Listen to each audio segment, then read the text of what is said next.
मन गुप्ती, वचन गुप्ती, काय गुप्ती। तो जो वचन है वो सत्य धर्म से लिया जा सकता है, क्योंकि हम बोलते हैं और बोलना सत्य में, अगर बोलेंगे तभी सत्य प्रकट होगा, नहीं बोलेंगे तो कहाँ से प्रकट होगा। तो ये जो वचन गुप्ती है, गुप्ती क्या कहलाता है? जैसे घर के हमने दरवाजे बंद कर लिए, तो मैं बाहर जा सकती हूँ क्या? नहीं जा सकती। कोई बाहर का अंदर आ सकता है क्या? नहीं आ सकता है। वैसे ही मुनिराज क्या करते हैं, अपने आप को गुप्त कर लेते हैं ना, उनका अंदर का कुछ बाहर जा सकता है और बाहर का कुछ भी अंदर नहीं आ सकता। बाहर का क्या लेना यहाँ पे? विभाव भाव। वो अपने स्वभाव में रहते हैं। जो क्रोधादि विभाव हैं, रागादि विभाव हैं, मानादि, लोभादि, सबको जो विभाव भाव हैं, जो अपने स्वभाव नहीं हैं, उनसे विपरीत भिन्न हो जाते हैं और अपने आत्मा में, अपने स्वभाव में गुप्त होते हैं। वो वचन गुप्ती कहलाती है। वचन गुप्ती अर्थात ज्ञाता दृष्टा बने रहना, कुछ भी नहीं बोलना। कुछ बोलना नहीं वो अलग है, और कुछ नहीं बोलने का भाव भी उत्पन्न नहीं होना, वो होता है मुनिराजों के, और वो कहलाती है वचन गुप्ती। मतलब मुनिराजों को विकल्प भी नहीं आता है बोलने का, वो कहलाएगी वचन गुप्ती। और भव्य जीवों के लिए, हम तुम ऐसे सभी प्राणियों के लिए किंचित राग की अंश के उदय से क्या आता है? विकल्प आता है। उपदेश देने का जो विकल्प आता है उसको लिया जाएगा भाषा समिति में। भाषा समिति जो है वो कैसी होती है मुनिराजों की? छैडाला में एक पंक्ति भी आती है, जग सुहित कर सब अहित हर, श्रुति सुखद सब संशय हरे। कैसी? जग सुहित कर, जग का हित करने वाली, सब अहित हर, सब अहित को नाश करने वाली, और कैसी? संशय हरे, अपने मन का जो संशय होता है कोई भी शोर नहीं करेगा। सुनाई दे रहा है ना? कोई शोर नहीं करेगा यहाँ पर। तो कैसी होती है? जग का हित करने वाली। हित मित प्रिय वचन होते हैं, हितकारी होते हैं, मित अर्थात सीमित होते हैं, और प्रिय जो हम सबको प्रिय लगते हैं, ऐसे भाषा समिति। और सत्यानुव्रत और सत्य महाव्रत, एक देश सत्य का पालन करना, वो सत्य अनुव्रत में आएगा। और सर्वथा सत्य बोलना, वह किस में आएगा? सत्य महाव्रत में। ये चार तो वचन की वो हुई है, कैटेगरी बताई गई हैं, चार कैटेगरी। और सत्य धर्म क्या बताया है? निश्चय सत्य धर्म और व्यवहार सत्य धर्म पहले ही हम समझ चुके हैं। और ध्यानत राय जी की पूजन में आज सुबह क्या पढ़ा था? कठिन वचन मत बोल, पर निंदा झूठ तज। कैसे नहीं बोलना है? कठिन वचन नहीं बोलने हैं, जो दूसरों को बुरे लग जाएं, ऐसा सत्य नहीं बोलना है। आज सुबह ही कक्षा में, प्रवचन में मुनिराज ने हमें बताया था। क्या बताया था? सत्य तो बोलना है, लेकिन सत्य कैसा हो? प्रिय हो, हितकर हो, दूसरों को बुरा ना लग जाए, ऐसा बोलना है। एक नीति का एक कहावत भी आती है, अंधे को अंधा कहे तुरत ही जाए फूट, धीरे धीरे पूछ लो कैसे गई थी फूट। है ना? अगर हम अंधे को अंधा बोल देंगे तो वो गुस्सा हो जाएगा, नाराज हो जाएगा, कलह हो जाएगा, लड़ाई हो जाएगी। लेकिन अगर हम धीरे धीरे प्यार से, अगर हमें पूछना है कि भैया क्या हो गया था, कैसे आपकी ऐसे हो गए, आप अंधे कैसे हो गए, तो हम धीरे धीरे अच्छे से पूछ सकते हैं ना। जो मधुर वाणी के धनी होते हैं उनके दोष नहीं देखे जाते। हम अगर मधुर वाणी के धनी होंगे तो हमारे दोष उतने नहीं देखे जाएंगे। जैसे हम किसी की तारीफ करें तो तारीफ करेंगे तो कैसे? आप कितने अच्छे हो, आप कितना अच्छा बोलते हो, आप तो बहुत मीठा बोलते हो, हमें तो बहुत अच्छा लगता है सुनने में। तो ये क्या है? प्रशंसा हो गई। लेकिन प्रशंसा भी उतनी ही करनी चाहिए जितनी सामने वाला झेल सके। ऐसे नहीं कि हमारे राष्ट्रपति कौन बनी है अभी? द्रौपदी मुर्मू, और हम उसको जाके बोलने लग गए आप तो कितनी सुंदर हैं, आप तो कैटरीना को भी फेल कर देती हैं। तो वो क्या समझ जाएगी कि ये तारीफ नहीं है, ये मायाचारी है, छल कपट कर रहे हो, हमसे कुछ काम है इसलिए ऐसा बोला जा रहा है। तो हमें कैसा बोलना है? ऐसा बोलना है कि सामने वाले को भी समझ में आए कि हाँ इतना सही है, ज़्यादा सही नहीं बोल रहा है कि सामने वाला समझ ही जाए कि ये तो मक्खन लगा रहे हैं हमें, है ना। मायाचारी की कैटेगरी में चला जाएगा फिर वो। सत्य भी कैसा होना चाहिए? प्रिय होना चाहिए, लेकिन वो मायाचारी की कैटेगरी में चला जाए, इतना भी प्रिय नहीं होना चाहिए। और एक नीतिकार ने नीति में भी कहा है, सत्यम ब्रूयात् प्रियम ब्रूयात् न ब्रूयात् सत्यम अप्रियम नान्यतम च यथम ब्रूयात् एषः धर्म सनातनः। क्या? सत्यम ब्रूयात्, सत्य बोलो, ना ब्रूयात् सत्यम अप्रियम, लेकिन कैसा सत्य नहीं बोलो जो अप्रिय हो अर्थात दुखदायी हो, ऐसा सत्य भी नहीं बोलो। और जो अप्रिय हो लेकिन सत्य ना हो, ऐसा भी सत्य नहीं बोलना है। समझ में आ रहा है कि नहीं आ रहा है? आ रहा है ना। तो ऐसा नीतिकार ने कहा है। और अंत में दूसरी पंक्ति में क्या आता है? साच जवाहर खोल सतवादी जग में सुखी। अर्थात ये सत्य क्या है? एक रत्न के समान है जिसको हमें अपने पास में संभाल के रखना चाहिए। और सत्यवादी जग में सुखी, जो सच बोलता है वो हमेशा सुखी रहता है। रहता है कि नहीं रहता है? आपने कभी आजमाया है इस बात को? आजमाया होगा। मैं आपको एक कहानी, छोटी सी कहानी सुनाना चाहती हूँ कि दो दोस्त थे, ट्रेन में सफ़र कर रहे थे। वो अक्सर सफ़र करते थे और बिना टिकट के सफ़र करते थे। कैसे सफ़र करते थे कि टीटी आया तो पीछे चले गए, आगे से आया तो इस साइड हो गए, है ना, छुपते भागते रहते थे। एक दिन 10 लक्षण पर्व चल रहे थे, दोनों पूजन करके आए, सुबह निकले ट्रेन में। तो एक दोस्त ने कहा, पहला जो दोस्त था उसने बोला, आज तो मैंने पूजन में एक बहुत अच्छी पंक्ति पढ़ी है। क्या? तो दूसरे दोस्त ने बोला, क्या पढ़ी है, बताओ मुझे भी। तो बोले, सत्यवादी जग में सुखी। तो बोले, तो इसका क्या अर्थ है?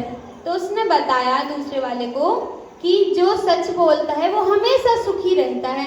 तो उसने बोला, सही बात होगी, अगर लिखा है, जिनवाणी में लिखा है और सब पढ़ रहे हैं, गा रहे हैं इतने सालों से, तो सच ही होगा।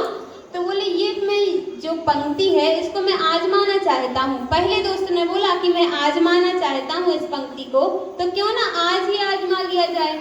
तो उसने बोला कि कैसे आजमाओगे? तो बोले, मैं टिकट नहीं लिए हूँ, तुम भी नहीं लिए हो, लेकिन आज मैंने सोचा है कि मैं टीटी को खुद सामने से जाके बता दूंगा कि मैंने टिकट नहीं ली है। तो दूसरा वाला तो थोड़ा डर गया कि देखो, तुम्हें बताना तो बता देना, मेरा मत बताना। पहले उसने अपने आप को सेव कर लिया और फिर उसने क्या बोला, देखो ऐसी नादानी करना सही नहीं है, सत्यवादी जग में सुखी हो जाएगा, अभी मत बताओ। तो उसने बोला, नहीं, मुझे तो ऐसे ही करना है, मुझे तो बताना ही है। तो वो गया, निरीक्षक के पास गया और उसने बताया कि मैंने टिकट नहीं ली है।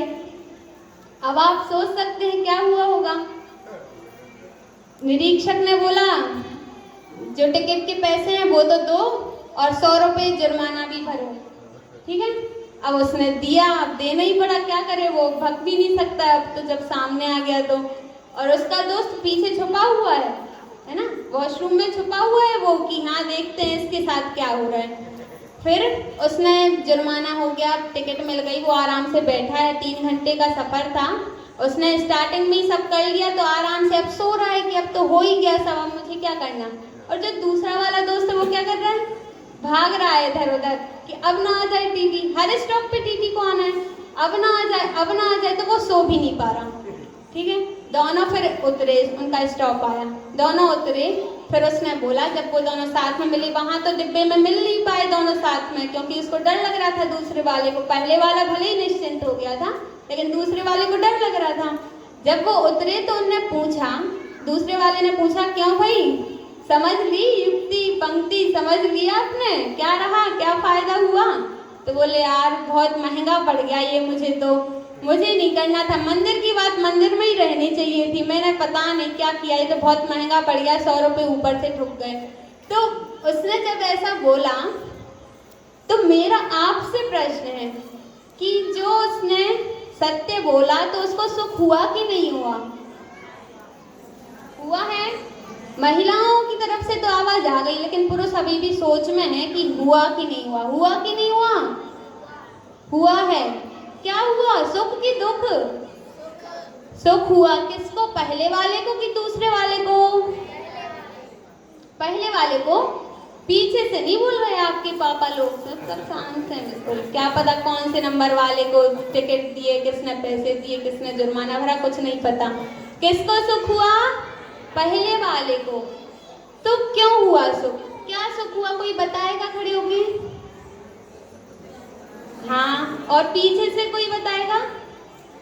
हाथ तो खड़े कर लो, पूछ लेंगे, पूछना होगा। हाँ बताइए।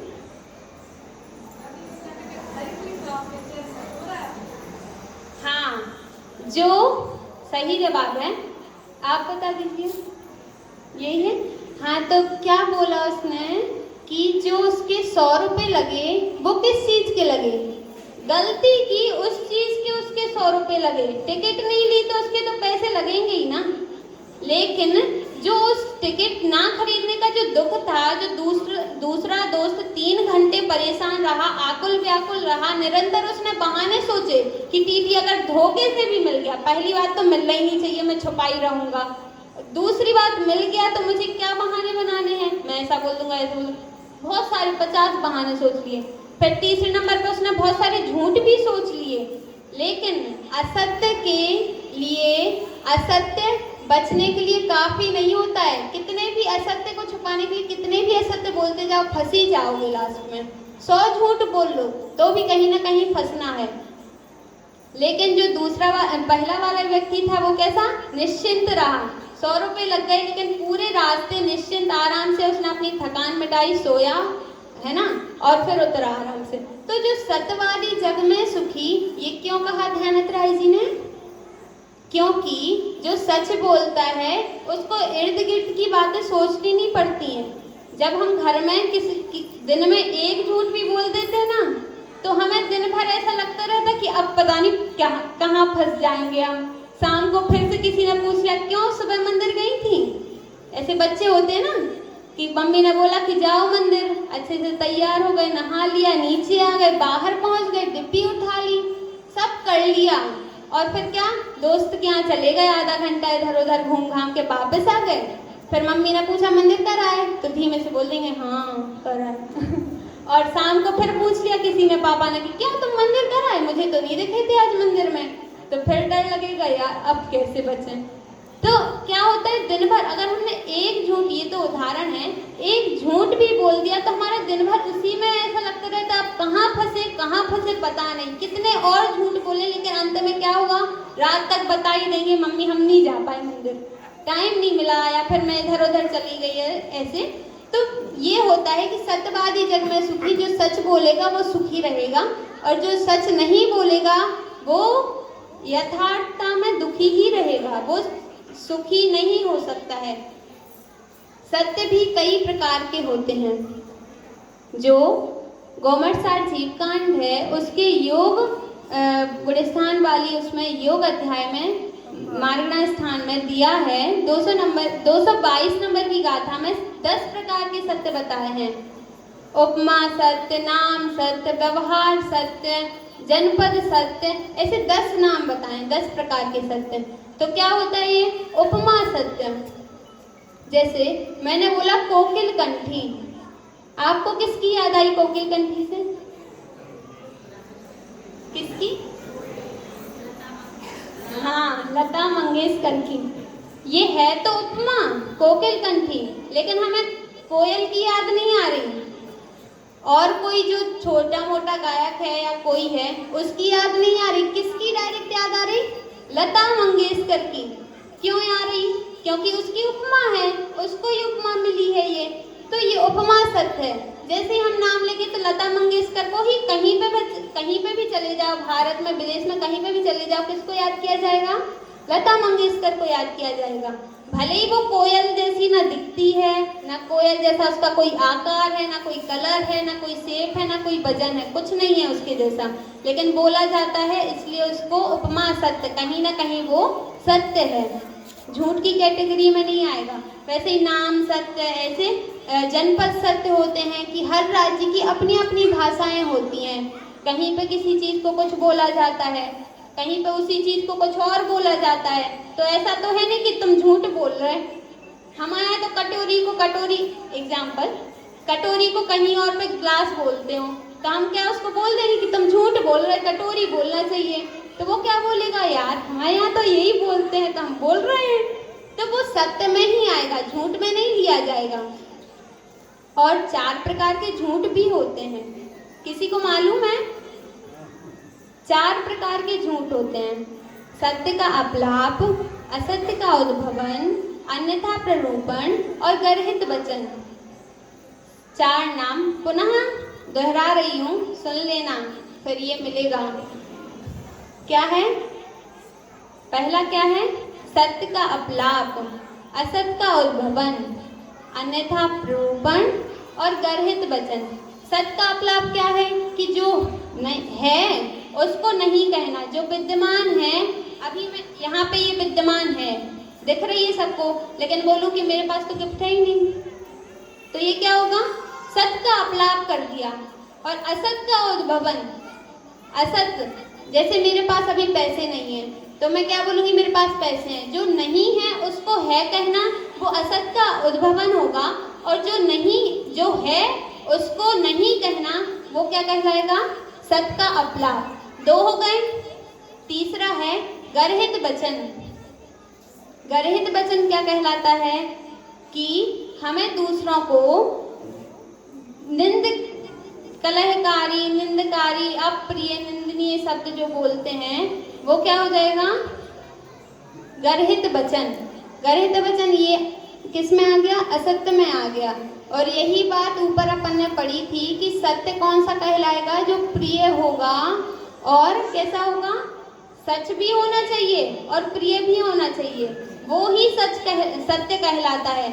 अन्यथा अगर वो अप्रिय होगा तो किस में चला जाएगा? गर्हित वचन रूपी असत्य में चला जाएगा।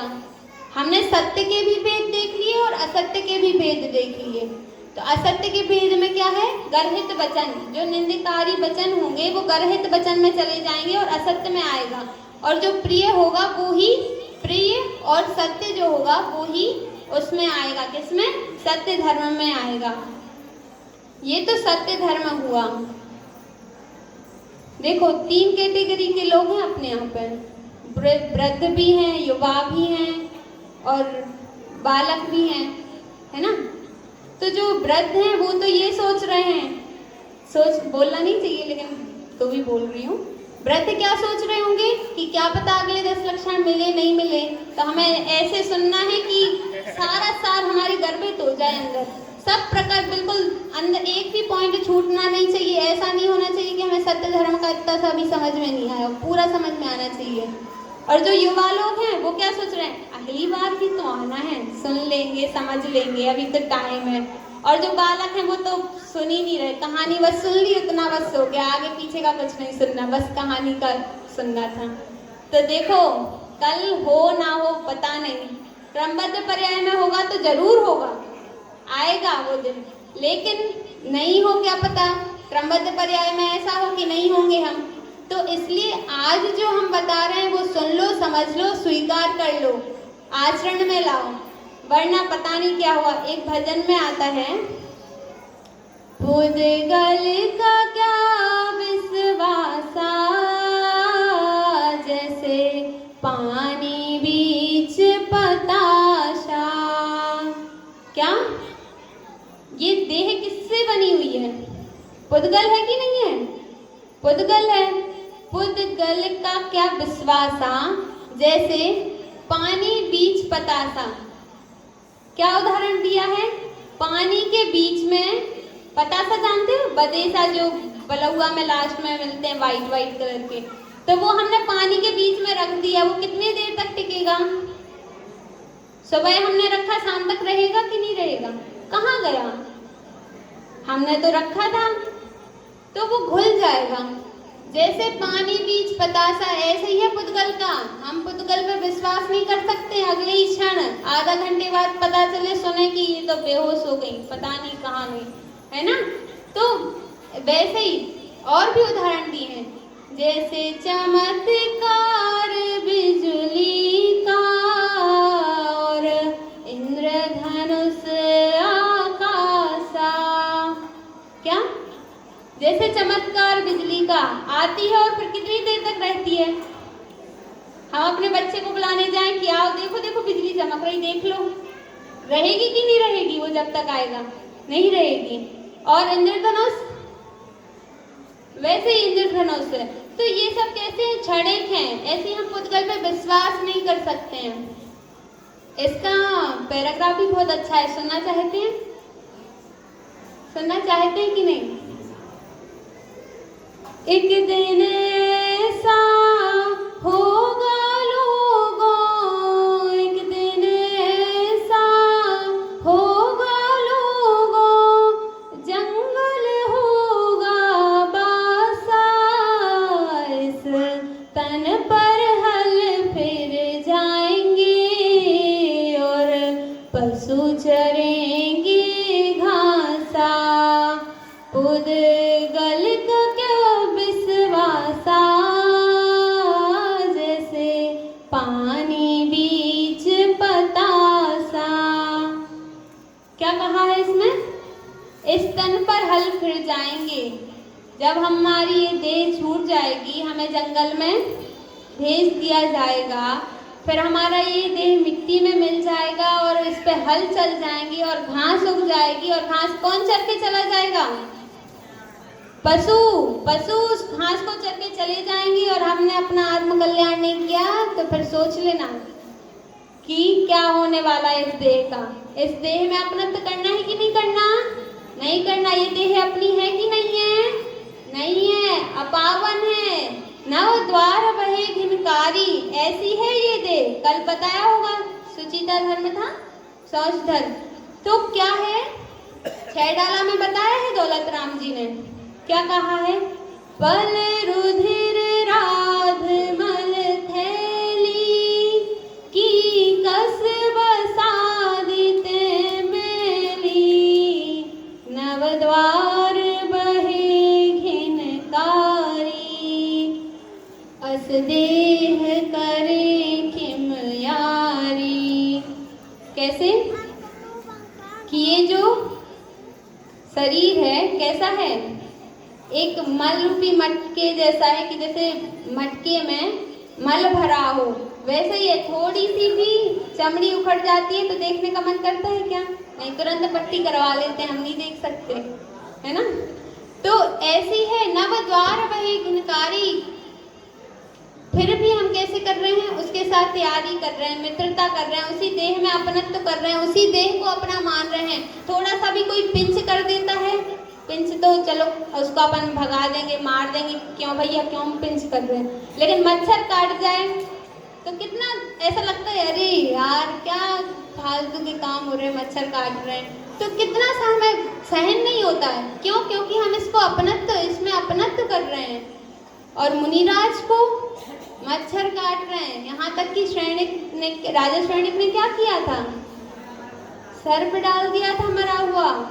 कितनी चींटियां लगी, कितनी, हमारे तो एक चींटी काट जाए तो हमें इतना दर्द होता है, वो कितनी असंख्यात चींटियां काटी, तो भी वो उन्होंने कुछ बोला नहीं बोला। जब राजा रानी आए तभी उन्होंने सर्प हटाया, उन्होंने चींटियां हटाई, लेकिन मुनिराज ने कुछ भी नहीं कहा। ऐसे होते हैं हमारे मुनिराज, ना उनको देह से कुछ लेना देना है, लेकिन हमें तो बहुत अपनत्व है ना।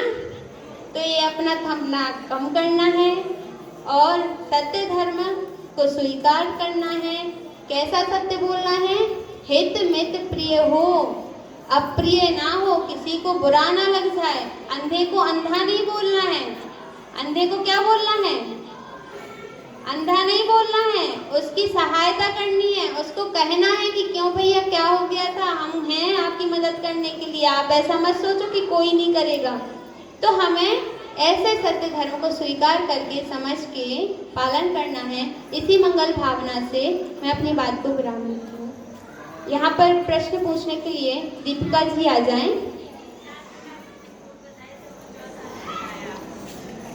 कौन सा? अन्यथा प्ररूपण। हाँ ठीक है, नहीं बताया होगा। पहला था सत का अपलाप, असत का उद्भवन, गर्हित वचन और अन्यथा प्ररूपण। कि अन्यथा ही कहना, जैसे धर्म कैसा है, हितकारी है, ग्रहण करने योग्य है, और कोई कहे कि नहीं धर्म तो है, छोड़ो इसको, त्याजनीय है, तो क्या हो जाएगा? अन्यथा प्ररूपण। जो है ही नहीं जैसा, उसको वैसा कहना, है ना। जैसे पुण्य है, पुण्य कैसा है? बंध का कारण है, हमें संसार में धकेलने वाला है, संसार मार्गी है, और हम बोले नहीं पुण्य करेंगे तो हमें मोक्ष मिल जाएगा, तो वो क्या हो जाएगा? अन्यथा प्ररूपण। वो जैसा है वैसा नहीं कह रहे, अन्यथा कह रहे हैं, तो वो अन्यथा प्ररूपण में आएगा। चौथा नाम, ठीक है। हाँ दीपिका जी अब 3 प्रश्न करेंगी। 10 लक्षण तत्व चल रहे हैं। आज उत्तम सत्य धर्म का दिन है, उसमें से अभी प्रवचन हुए तो 3 प्रश्न